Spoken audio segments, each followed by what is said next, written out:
নেতৃত্বক ধন্যবাদ জনাইছোঁ। তেওঁলোকে মোক উপসভাপতিৰ নিচিনা এটা গুৰুদায়িত্ব অৰ্পণ কৰিছে। এই জয় ভাৰতীয় জাতীয় কংগ্ৰেছ দলৰ জয়, এই জয় আমাৰ 25জন এপি মেম্বাৰ এপি সদস্যাৰ জয় আৰু বিন্নাকান্দি সমষ্টি ৰাইজৰ জয়। বিন্নাকান্দি সমষ্টিৰ কাৰণে এটা ঐতিহাসিক আৰু গৌৰৱৰ দিন। আজি আমি যিটো পঞ্চায়ত নিৰ্বাচন কৰিছিলোঁ ৰাইজক যে আমি পঞ্চায়ত এই বিন্নাকান্দি আঞ্চলিক পঞ্চায়তখন আমি দখল কৰিম আৰু 25টা এপি লৈ আমি দখল কৰিম।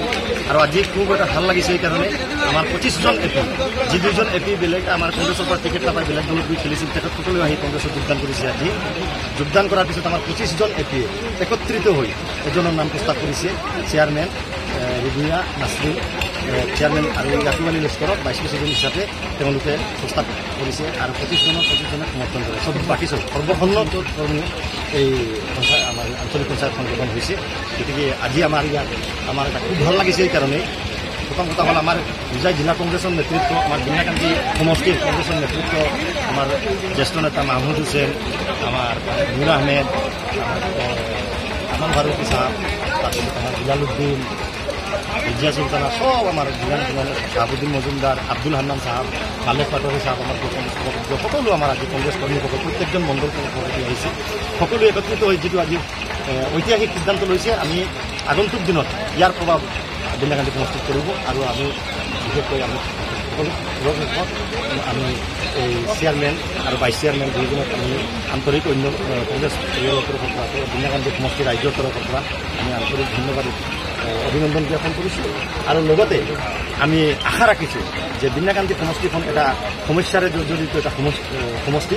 আমাৰ বহুত ৰাস্তা ঘাটৰ বিশেষকৈ বেছি প্ৰব্লেম সমস্যা আছে। গতিকে এই ৰাস্তা ঘাটৰ প্ৰব্লেমবিলাক সমস্যাবিলাক দূৰ কৰিবলৈ আমি পৰামৰ্শ দিম আৰু আগলৈ দি আছোঁ। ভাৰতীয় জাতীয় কংগ্ৰেছ দলৰ পৰা 23জন সদস্যই নিৰ্বাচিত হৈছিল আৰু নিৰ্দলীয় এজন আৰু এই দলৰ পৰা এজন হৈছিল। আজি ৰাতিপুৱা 2জনেই কংগ্ৰেছ দলত জইন কৰিছে। মুঠ 25জন কংগ্ৰেছৰ সমৰ্থিত প্ৰাৰ্থীয়ে ৰাজীৱ ভৱনৰ পৰা আমি সকলো একেলগে আহি বিন্নাকান্দি আঞ্চলিক পঞ্চায়তত আমি একগোট হৈ ইয়াতে নিৰ্বাচনী প্ৰক্ৰিয়া যি আছিল সেইটো হ'ল। কিন্তু এই প্ৰক্ৰিয়াত সকলোৱে বিনা প্ৰতিদ্বন্দ্বিতাৰে ৰুবিয়া নাছৰিনক সভানেত্ৰী আৰু ইয়াকুব আলী লস্কৰক মানে উপসভাপতি হিচাপে নিৰ্বাচিত কৰিলে। আজি এইটোৱেই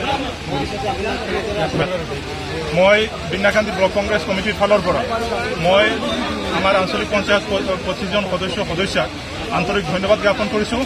এই ক্ষেত্ৰত আমাক সহযোগিতা কৰা সমষ্টিৰ প্ৰতিজন আমাৰ লিডাৰ ৰেহানুদ্দিন সাহাব, আব্দুল হান্নান সাহাব, মাহমুদ হুছেইন সাহাব, আমাৰ নুৰ আহমেদ সাহাব,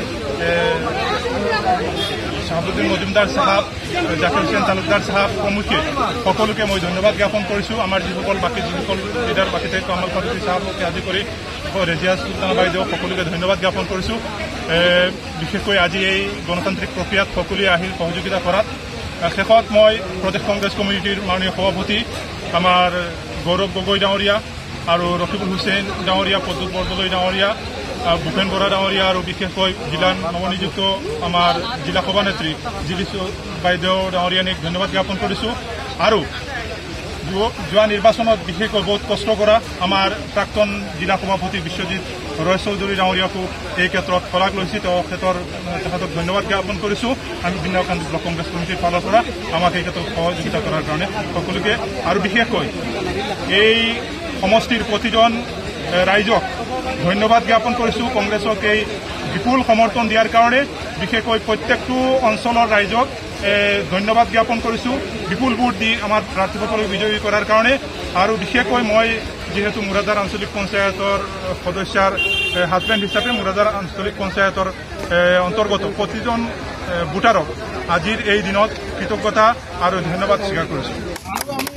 আমাৰ আজি দেখিছোঁ আমাৰ আঞ্চলিকৰ সদস্যসকল আছে, ফালৰ পৰা একোজনকৈ সদস্যক বিন্নাকান্দি আঞ্চলিকৰ নৱনিৰ্বাচিত সভানেত্ৰী ৰুবিয়া নাছৰিন বাইদেউক এখন গামোচা আৰু এটা জাপিৰে আদৰি জনাবলৈ মই অনুৰোধ জনাইছোঁ। আৰু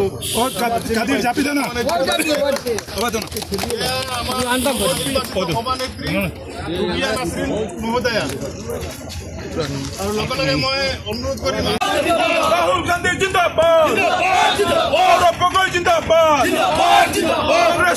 জিন্দাবাদ কংগ্ৰেস পাৰ্টি জিন্দাবাদ